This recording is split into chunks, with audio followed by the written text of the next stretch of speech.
Nightly, um, I want to talk about Shawn Porter. He did an interview on Sports TV. Check out the brother. He always get good interviews. But he stated on there that his priority next is to fight Errol Spence. So I'm going to take him at his what he wants to do in his word and see if that's the fight that he wants. He said he's going to not only do he want Errol Spence next, he's going to campaign for Errol Spence next. So I never believed that Shawn Porter was a fighter that was going to just be scared or want to duck a fighter, because I think ducking is vastly overused, just like a lot of things are overused in today's society. But if you like a fighter and you deem a guy not fighting him when you want him to fight him or fight him right away, a lot of people will go straight to ducking. Now, I won't say a fighter is ducking unless this, like I said before Canelo and Triple G fought. I said whoever won that fight, because the Charlo brother is the mandatory for the WBC. So whoever won that fight, he was going to be the WBC mandatory to Triple G or Canelo. Canelo emerged as the winner. So therefore, Canelo onus is to either unify the titles between Demetrius Andrade and Billy Joe Saunders fight, or fight his mandatory. So if he's not going to fight his mandatory, or if he's not going to unify between Billy Joe and Andrade winner, then he is ducking the Charlo brother if he fights David Lemieux, because David Lemieux is not his mandatory. So how can David Lemieux get a shot at the title before the Charlo brother, unless you're going to make it a non-title fight? I know, yeah, back in the day, they used to have non-title fights. They don't do non-title fights no more, but they used to do non-title fights. Now, if they go back to doing non-title fights, I will be okay with him fighting Lemieux before he fights Charlo. Now, someone stated in one of my lives that, well, Canelo deserves a soft touch because he fought Triple G 2 times back to back. He fought Triple G back to back. Yes, he fought Triple G back to back, but now he's the champion. And when you become a champion, become its obligations. It's just so happened that Charlo is his mandatory. I know sometimes your mandatory is not perceived to be a difficult fight, but who knows if Charlo gonna be a difficult fight for Canelo? But they never fought before. He never been in the ring with Charlo, so we don't know definitively that Charlo is gonna be the hardest fight for Canelo. So to say that he deserved a soft touch, so you're stating that Jamel Charlo, or whatever the Charlo brother name, I always get them mixed up, but that's why I say Charlo, that the Charlo brother is going to be a tough fight. You perceive that to be a tough fight, but like I said, we won't know until they actually get in the ring. I have to favor Canelo in that fight if they do get in the ring. But that's what I call a duck. I don't just call a duck, just gonna call somebody a duck because they they're not committing to fighting your favorite fighter, right away, or when you want them to fight. Now, if the fight makes sense, yes, I want them to fight. Not it makes sense. I'm not talking about money and all that. I'm talking about if the fight makes sense. Like, yes, Earl Spence and Shawn Porter, that fight makes a whole lot of sense because they both are holding titles. One is holding the WBC and Shawn Porter, and one is holding the IBF and Earl Spence. So the fight makes sense. I'm not gonna say a fighter is ducking someone if the fight doesn't make sense. You know what I'm saying? Like, if it's not a fight of significance, I'm not gonna say a fighter is ducking that guy. So I never perceived Shawn Porter as being scared to fight anyone. And Shawn Porter, to me, his record indicates that he fights, that he's willing to fight guys. And that's what it shows me. He fought Kell Brook. He's been in the ring with Keith Thurman. He's been in the ring with Danny Garcia. He's been in the ring with Adrian Broner. Now, say what you want about Adrian Broner, but Adrian Broner only lost to top guys like Mikey Garcia, Keith Thurman, you know what I'm saying, and Marcus Maidana. You know what I'm saying? So he only lost to top guys. So Adrian Broner, yeah, for all his silliness and then all his, out of the ring controversy or drama, self-induced drama, he has lost to top competition. So Shawn Porter is the only man that's fought Kell Brook, Adrian Broner, Keith Thurman, and Danny Garcia. So he has shown me that he wants to fight top competition.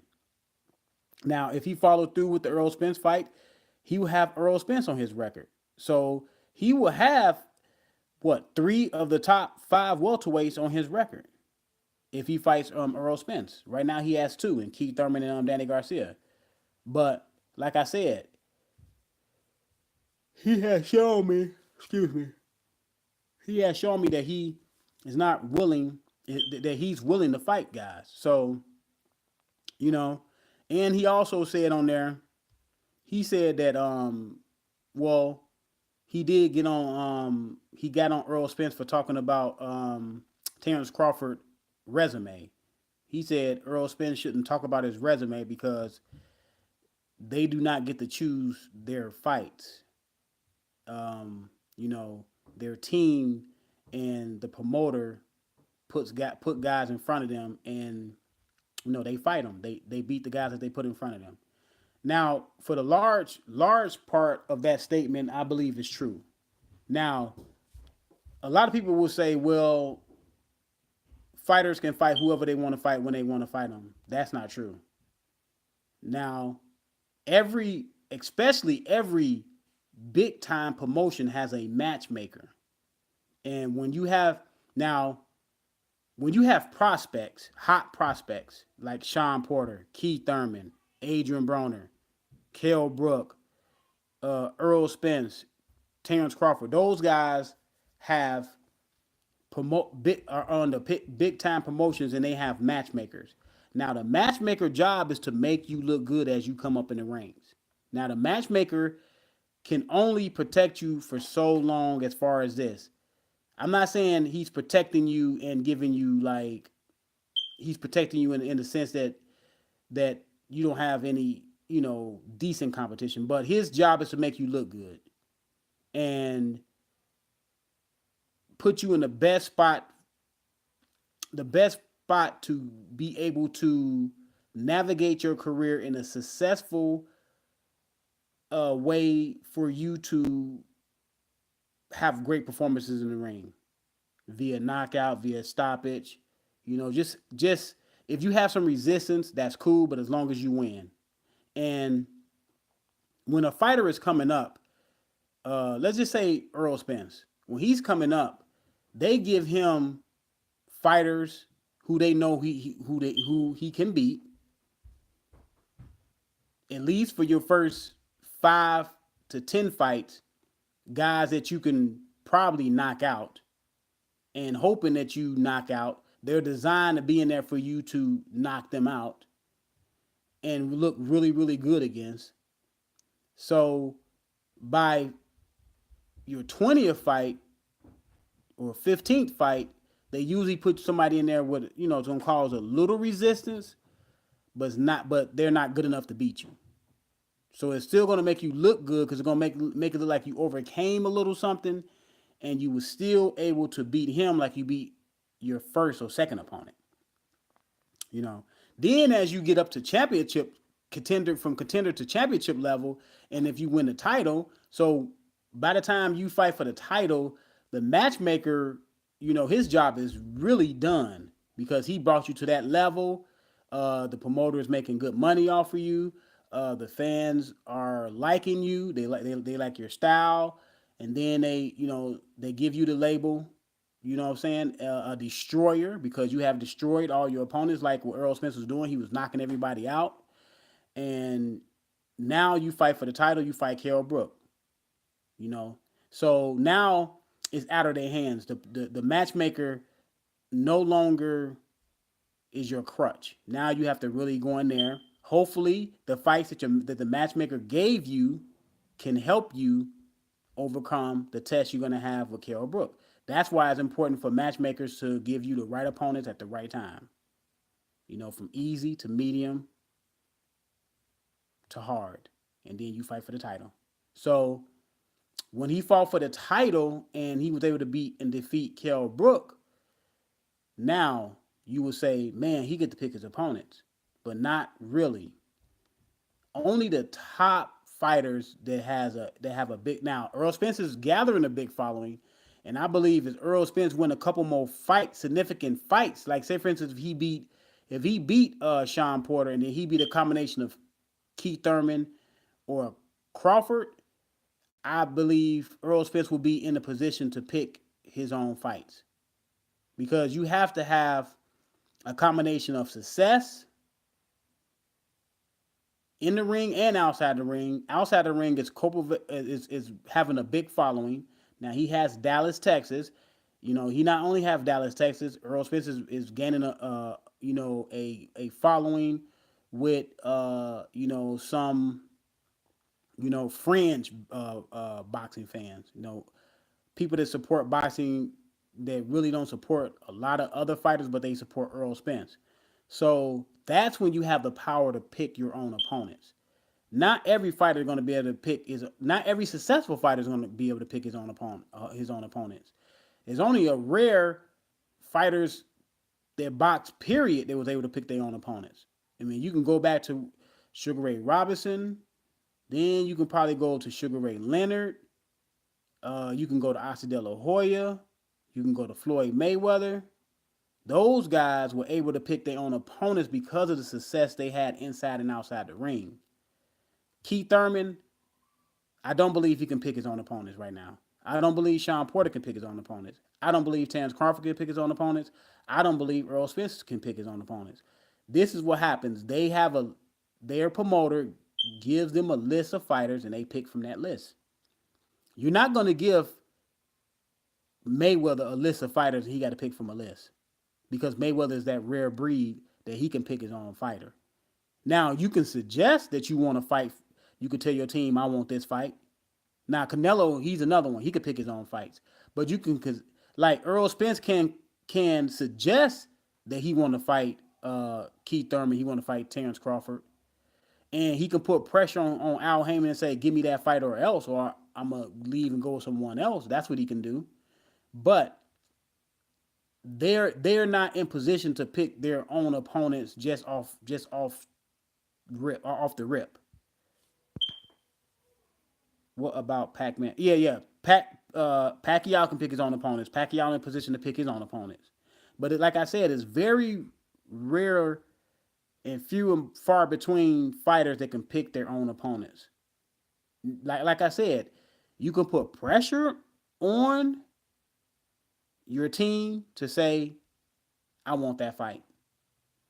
They probably will do everything in their power to probably get you that fight. Or if they tell you, we don't think you're ready for that fight yet, or that's not a good matchup for you, and then if you continuously say, I want that fight, and if they continuously to push back, now you can say, you can threaten to leave, and then you can really find out, if you have a lot of clout with them, because if they just tell you bye-bye, then, you don't have a lot of clout. Now, if you have a big fan following, and you making money, yeah, they probably will get you that fight. They probably will say, okay, we're going to get you the fight, but remember, you wanted the fight. But like I said, a lot of fighters can't pick their own fights, man. So if boxing fans think fighters can pick their own fights all of the time, they can't. It's just not possible. You're correct. Spence is a champion, but Crawford is becoming a star under Arum. Yeah, Crawford is becoming a star, but yeah, Crawford has to fight some of those. Now, I believe Crawford can be undisputed at welterweight, right? I believe Crawford is the best welterweight, even though he just came into welterweight division. I even said that when Crawford was at 140, when Crawford was at 135, towards the end of his 135 reign, I was like, Crawford can go to 147. Crawford can beat a lot of guys at 147. And I was talking on the phone with some of the guys I used to talk on the phone with, and they all told me, no, Crawford is not going to be strong enough. no, he can't go up there and compete at 147. I said, yes, he can. I said he's not Floyd Mayweather, but he has the same dimensions that Floyd Mayweather has. He has very long arms. He's skinny, but he's strong, and he's 5'8", 5'9". So he has the same dimensions, and he can fight. He can handle himself. And Terrence Crawford's style is a style that he can, he can handle big guys with his style, because his style is not predicated on just being a puncher or just being a fighter that comes forward. Crawford can also fight on his back foot. He can fight on angles. He can fight in the pocket and make you miss and hit you. He's just very elusive. So he has a style that can move up in weight. A lot of fighters don't have styles that can move up in weight. So that's why I thought Terrence Crawford can move up in weight. But they argue with me up and down. But now Terrence Crawford is at 47. He beat Jeff Horn, and he proved that he was pretty strong. He was tossing Jeff Horn around in that fight. Spence reminds me of, and yeah, that's, hey, me and my guys just say that all the time. Spence remind me of a little bit more athletic Antonio Margarito. Come forward. He's a come forward fighter. Now I don't know if he got the chin like Margarito, because he hasn't been touched. He's been touched. Now Kell Brook, he did get touched up in the Kell Brook fight, and I did see moments in that Kell Brook fight where Spence looked, he looked distraught until he was able to crack Kell Brook's eye. So, but yeah, he reminded me of a little bit more athletic Antonio Margarito, which I don't know. I don't know if he got Antonio Margarito's chin, but we'll find out, because as he fight guys like as he fight guys like Crawford, Shawn Porter, even if he fight Danny Garcia, Keith Thurman, any one of those guys, they will hit him, and they will last. They will last long, and they will test him. That's TBD on Spence Chin.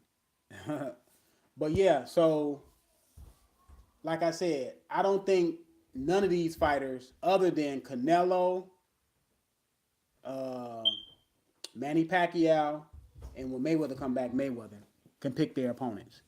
Like I said, you can give your promoter a ultimatum: either give me that fight, or I'm leaving, and go get somebody that can get me that fight. You can do that, but they're not in a position to say, I want to fight this guy, I want to fight this guy, I want to fight this. No, they're not in that position.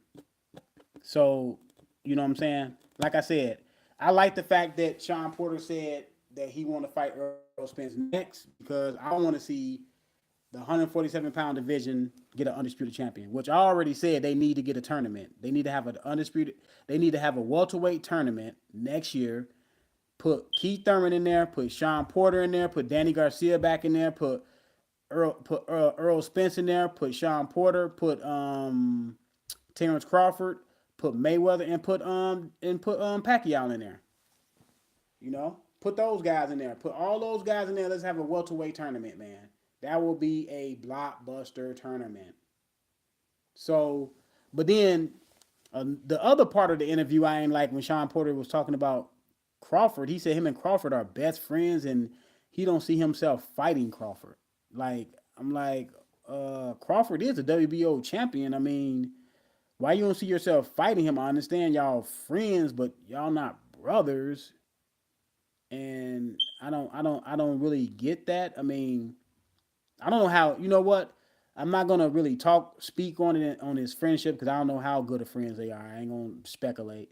Maybe they are really, really, really tight. You know what I'm saying? And they just don't want to fight. I mean, it happens. It happens in boxing. You know what I'm saying? It happens in the sport called boxing. You know what I'm saying? Maybe they want to fight, but I never really heard that they were really, really, really close like that. Usually, if guys are that close, you really hear about it before now. Like, I didn't even know that they were really. I mean, they all in the same boxing circle, so you figure that they are friendly. But I didn't know how much how close they were. So I obviously they real close. He said that he don't really see himself fighting Terrence Crawford. But yeah, it's good to see that Shawn Porter said he's going to fight Errol Spence. I was looking at Joe Rogan interview. He had Teddy Atlas on there, and Teddy Atlas had a pretty good comment on about Mike Tyson and his career. And he was talking about fighters when they and he said that let me look up Mike Tyson records because I believe Mike Tyson got 5 or 6 losses, right? Let me see. Mike Tyson got about 5 losses, I believe. I know Holyfield twice, James Buster Douglas. He got 6 losses. Okay, so he got 6 losses. So he told Joe Rogan he believes Mike Tyson is 0-5. And then he said, I know some people out there gonna say I'm nuts, but he said a fighter really doesn't win a fight until he meets some sort of resistance. See, I understood when he said that. I understood when he said he was 0-5. I knew where he was going. I knew exactly where he was going because what I told you earlier about matchmakers, including with Mike Tyson. I mean, with every fighter throughout boxing history, matchmakers help make the fighter. Because if they did, like, say for instance, you first came into boxing and they threw you in there with the champion right away. I don't care how talented you was, they throw you in there with the champion right away. Most likely you're gonna lose that fight unless you just vastly talented and just you know what I'm saying. Maybe a guy like his first fighter, maybe a guy like a Sugar Ray Leonard probably could have won that title, or maybe a guy like a Oscar could have won a title when he first got thrown in there. You know, very rarely Roy Jones, guys like that can do it. Sugar Ray Robinson, guys like that. You know, Ali, and even they probably would get beat. It's because of the experience factor, number one, and number two, mentally you probably not ready. So that's why matchmakers are very, very important. And when Taddy Atlas said you don't really win a fight until you meet resistance, that's when that he said that's he essentially he's saying that's when your boxing record starts. So when you look at Tyson earlier career, because I remember Tyson earlier career, because they used to show a lot of shit on pardon my language. They used to show a lot of his fights and stuff in HBO. Then they used to show a lot of them on ESPN. And when Tyson first came out in '85, now I was only 9 years old, so I wasn't looking at boxing from an educated eye. But I used to look at a lot of his highlight. I remember in the early '90s, I used to look at a lot of his highlight knockouts on ESPN. I'm like, man, who is this dude knocking people out? And Tyson's first fight was a knockout in the first round. His second fight was a knockout in the first round. Tyson had so many first round knockouts. I think Tyson first 20 something fights, I think 15 of them was in the first round. So you tell me now Tyson was talented. He can punch. He could punch very well, but you tell me if he would have fought 15 of the top heavyweights first before he fought 15 of the guys that he fought in the first 15 fights, would he had knockouts in the first round, or what his record truly would have been? Like I told you, the matchmaker is very important to boxers' career, to their development, because you're trying to develop a fighter into a contender, then a champion. So when Teddy Atlas said he was on he was 0-5, but he said he didn't have his record in front of him, so he didn't know it right offhand. So, but let's just say let's just give the correct number. He's on 6. So Teddy Atlas said, I'm gonna say he's on. Teddy Atlas said 0-5. He said I'm gonna say he's on 5, and people gonna say, oh, you're crazy. He's not on 5. He won. Tyson won like 50 fights, so he's not on 5. What do you mean? He said when a fighter meets resistance, that's when his career starts. Now, I don't believe he's on 5 because I believe Tyson did meet resistance before he lost. Now, I don't know if people realize a fighter by the name of Donovan Razor Ruddock. Now, he fought Donovan Razor Ruddock twice, and those was really good fights. Like, really good fights. Tyson won both of those fights, one on by knockout. Now, the knockout in the first fight was controversial kind of controversial, but they fought again, and those are some brutal fights. So I would say he won those two fights, and he was he was pushed in those two fights. Of course, he was pushed. Now I can't say I'm trying to. I know Tyson did go 12 rounds early in his career. He went he went 12 rounds with someone early in his career. Yeah, Tony Tucker. Tony Tucker was a really good boxer. He went 12 rounds, and he went 12 rounds with James Smith. Yep. Re- Remember Ruddock? He challenged. Yeah. Ruddock challenged Tyson. And if you go back and look at those Donovan Razor Ruddock fights, it took a lot out of both fighters. It took a lot out of Tyson. A lot out of Tyson. So I can say when he did meet resistance with those four guys, he won. So I can say he's what 4-5. But he was saying when a fighter meets resistance, that's when you can tell if he's a great fighter or not. Now you look at it, you look at all Tyson knockouts, and you say, man, he's a great fighter. You know, because when I was younger, hold on, I'll be right back.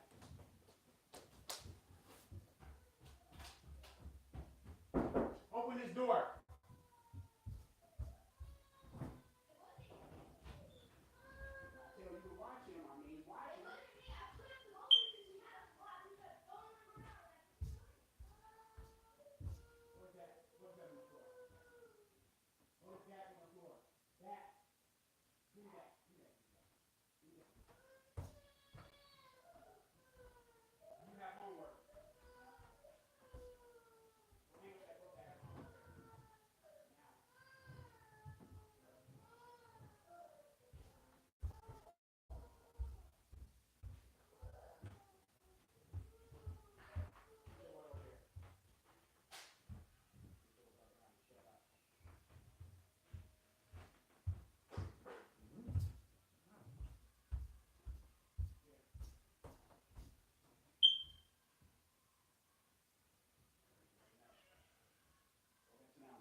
Sorry, y'all, kids. But yeah, Tyson, he, especially the physical aspect. Yeah, when Tyson met Distance, he didn't really do too well. And you look back because just strip everything down. Just strip everything down. Let's look. We know when Tyson his first 20 fights or 25 fights or something like that, those guys weren't going to beat Mike Tyson. We all know that, man. We all know those guys weren't going to beat Mike Tyson. When Mike Tyson finally, when you can say Tyson finally fought somebody, like I said, Donovan Razor Ruddock was the first guy who everybody thought had a chance to test Mike Tyson. And he tested Mike Tyson, and it boded well. It was true. Now, after that, when Tyson finally fought Evander Holyfield. Now when Tyson finally fought Evander Holyfield, Teddy Atlas said that Evander Holyfield was a guy that was not scared of Tyson and wasn't scared of Tyson punch. Wasn't scared of the fact that Tyson can punch. Because back in them days, Tyson beat a lot of guys before he got in the ring. Let's be honest. He mentally beat guys before he got in the ring. Guys like Michael Spinks. Y'all remember Michael Spinks? Michael Spinks was undefeated when he fought Tyson. Now, he was the one that beat Larry Holmes when Larry Holmes was 48-0 or something like that. Larry Holmes was like 48-0 and something like that, and he beat Larry Holmes. He was visibly shaking in the ring, like really scared when he had to fight Tyson. I believe the story was that he asked Don King for more money, or he was not going to go in the ring and fight Tyson. You know what I'm saying? So when Tyson finally met some more resistance was Evander Holyfield, and he lost twice. And then when he fought Lennox Lewis, that was more resistance. He lost. Now, I'm not going to say Danny Williams and McBride because those guys Tyson could have beat in his prime, really. He would have beat those guys in his prime. But he's right. When a fighter faces resistance. Now, I'm not going to say names. I'm not going to go all about names because you never know if a fighter going to face resistance until you get in the ring. Like he can get in the ring with a name fighter, beat that name fighter, and get in the ring with a guy who you think he should run over, and that guy gives him resistance. You know what I mean? And then he end up losing. So when a fighter fights resistance, that's when he becomes a fighter.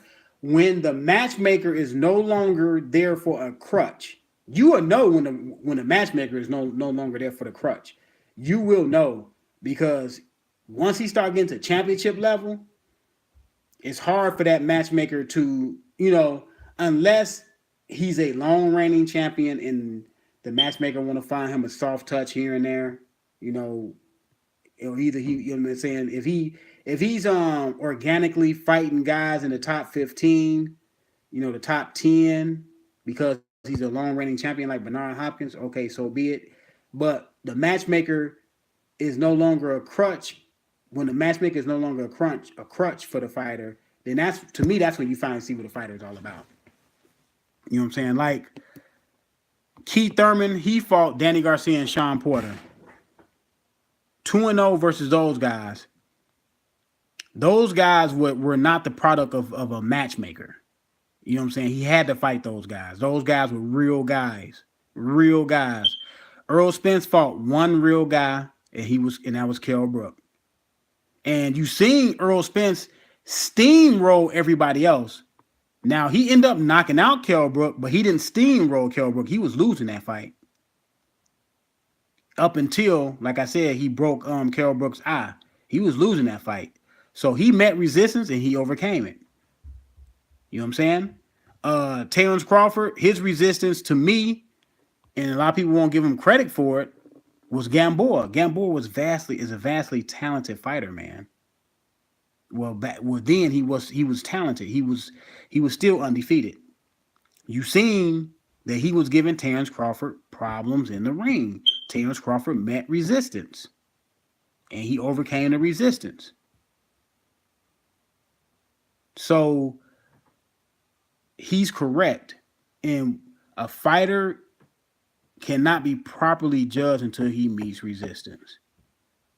Until that bully finds somebody in the neighborhood who can compete with him and he can overcome that, then him being a bully is justified, because other than that, you're just a bully. So Tyson really was a bully. You know what I'm saying? He was bullying everybody else. They couldn't compete with him or couldn't, like I said, couldn't compete with him. So when he finally found guys that compete with him, his record is really 2-4. Like I said, because you could put Buster Douglas in there, because yes, everybody thought he was gonna knock Buster Douglas out, but like I told you, until a fighter gets in the ring, we don't know what's going to happen. So Buster Douglas showed resistance. What Tyson do? He lost. Now he beat Razor Ruddock, so he was 2-1 after the James Buster Douglas. I mean, he was 0-1 after the James Buster Douglas fight. The first fight where he really truly met some resistance was James Buster Douglas, because James Buster Douglas was able to put something on him. But yeah, it was a nice tough fight, but he lost. And then he beat Razor Ruddock twice, so he was 2-1 when he finally met resistance. Then he fought Holyfield twice. He lost those two fights. So he was, 1-4? Buster Douglas. 1-3. Because Holyfield twice, Buster Douglas 1. So 2-3. My fault, 2-3, because he beat Donovan Razor Ruddock twice. So then, when he fought Lennox Lewis, He lost again. That was that. Now people will say he was old, but Lennox Lewis was no spring chicken when he fought Mike Tyson. He wasn't a spring chicken either. They were around about the same age. See, Lennox Lewis and Tyson are from the same era. It's just Lennox Lewis went to the Olympics twice. I believe Lennox Lewis went to the Olympics twice. So his career got started a little bit later than Tyson because they did spar when they was teenagers. They sparred when they was teenagers, and Mike Tyson trainer Customato said that they were going to meet in a real fight in the pros someday. So they're from the same lineage. It's just Lennox Lewis went to the Olympics twice, and he ended up beating my guy. What's the name? He ended up beating Hold on. He ended up beating.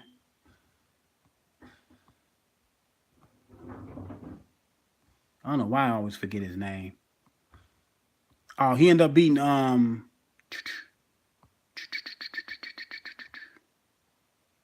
Riddick Bowe. He ended up beating Riddick Bowe for the gold. So yeah, so they were around about the same age. So I know when people say Mike Tyson was old, but him and Lennox Lewis around about the same age, man. So I understood where Teddy Atlas was going, but I know a lot of people that don't know a whole lot about boxing and how it goes and how fighters are build up to be who they are. Some people say, well, he's crazy. But if you go through these fighters' records, if you go through these fighters' resumes, you can see, you can clearly see what he was talking about. Fighters, when they first come out, you are a prospect. So you're going to get prospect type opponents. When you are a contender, you're going to get contender type opponents. They're not going to, if you're a prospect, they're not going to throw you in there in your first to 5 to 10 fights. They're not going to throw you in there with a champion. They're not going to do that. That's not the norm. Some fighters they will do it with, but most fighters they will not do it with. Especially if they have a lot invested in you. You think they finna risk putting you in there with a world champion in your 5th fight or your 10th fight? Or hell, I think Mayweather won his title in his 20th fight, maybe 21st fight or something like that. Even Oscar in his 20-something fight. I think Sugar Ray Leonard won. Hold on. His first title in his 20-something fights. I think he was 20-something fights in when he beat Benitez. So when he beat Benitez, that was his first world title. 1, 2, 3, 4, 5, 6, 7, 8, 9, 10, 11, 12, 13, 14, 15, 16, 17, 18, 19, 20, 21, 22, 23, 24. Okay, his 25th fight when he beat Benitez. So you're not going to get in. They're not going to put you in hard.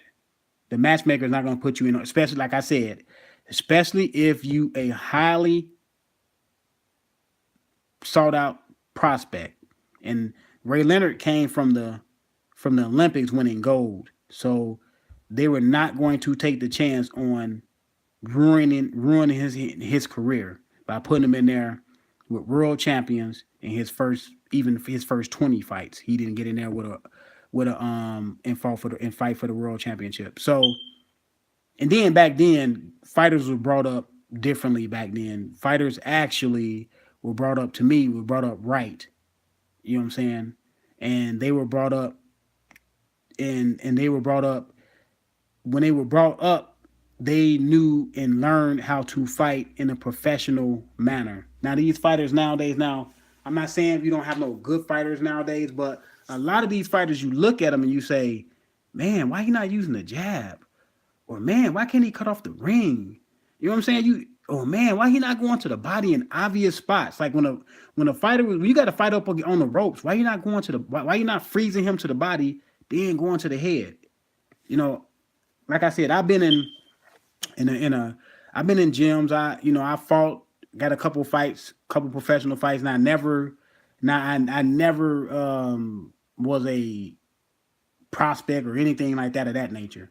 You know what I'm saying? So don't get me wrong, but I've been in gyms. I sparred with a lot of different guys, and I know my way around the ring. I know my way around boxing. I can break down boxing for you. I know how it goes. And you look at some of these, you look at, if you go look at boxing from like the 70s, 80s, and the early 90s, in some respects, the early 2000s, and you look at now, you like, man, these guys, they first of all, their fundamentals is not correct. They don't jab like they supposed to jab. Everything works off the jab, man. Everything works off the jab. If you have a nice jab, and then you won't have controversial fights where they are so close because you can win rounds with your jab. A lot of these fighters don't understand. You can win rounds. You can win those, those quiet rounds. We call them the quiet rounds. That's when both fighters are kind of fatigued and they kind of looking for the second win, and it's not a lot happening. But if you have a nice jab, you can win rounds with your jab when you're tired. My trainer used to always tell me, when all is in doubt and you're tired in the ring, use your jab, because your jab can hide a lot of things. Because if you're not jabbing and you're not punching, doing a whole lot of other punching, using your other punches, fighters know when other fighters are tired. So if you use your jab, it can hide the fact that you're actually tired. And he said that jab is the easiest punch to throw. And you look at some of these fighters and they don't jab, they don't go to the body, they don't know how to cut off the ring. So, I mean, like when Canelo was fighting Laura, what? Hold on, y'all.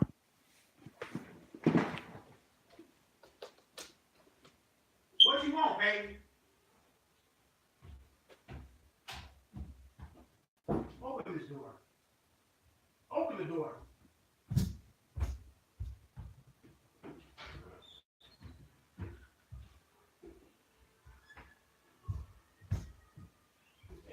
me stop my live.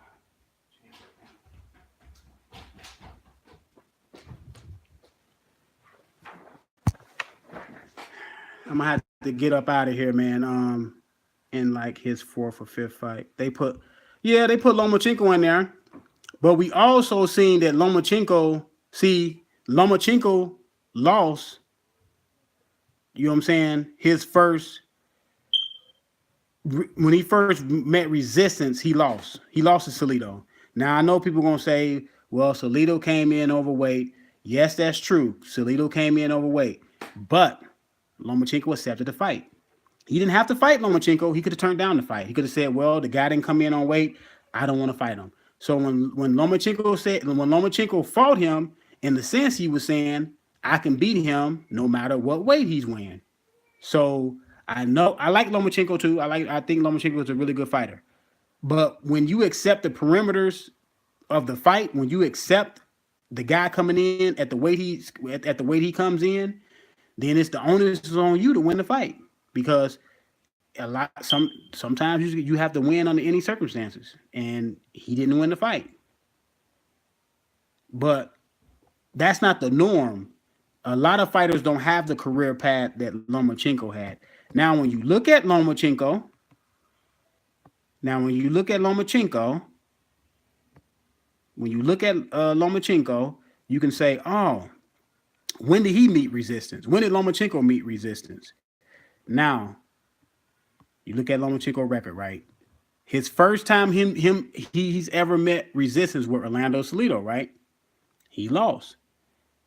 Gary Russell Jr., we thought he was going to meet resistance, but he dominated that fight in Gary Russell Jr., so he didn't really meet resistance in that fight. And he hasn't really met resistance since. Now, he met a little resistance with, to me, Lenoris, a little resistance, a little resistance. Even with Glimmer Rigondeaux, everybody thought he was gonna meet resistance with Rigondeaux. I knew he was gonna beat Rigondeaux, but and I knew he was gonna beat Nicholas Waters. You know what I'm saying? So he has not met resistance really since the Salido fight. So the Salido fight was his second fight, and that's the fight that he met resistance and he lost. Now, a lot of people say, well, what about Gary Russell Jr.? What about the Nicholas Waters win? What about the Rigo win? What about the Lenoris win? It turned out that they wasn't the resistance that we thought they was going to be, right? So I said, you can't go by names. I said that sometimes fighters get in there with fighters that are not guys who you think is going to beat them, give them the most resistance.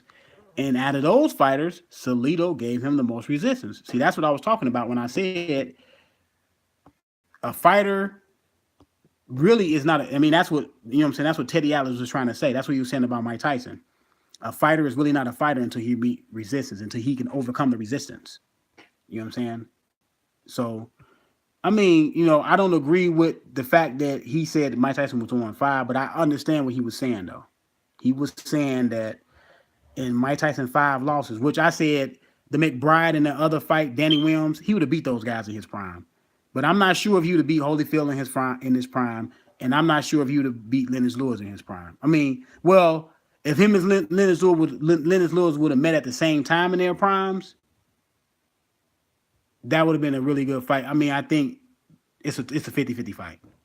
But we seen Mike Tyson lose in his prime. We seen him lose to James Buster Douglas in his prime.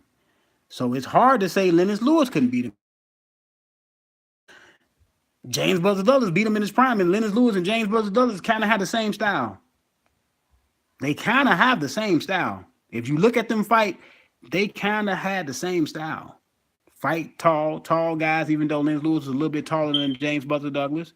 Both long, rangy, can punch with both hands.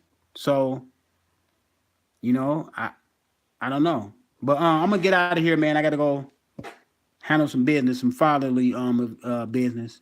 Hey, it was good speaking with y'all, man. Aunt Gribbs and Joe Burke 10. Good talking to y'all, man. I'll be back, man. Probably later.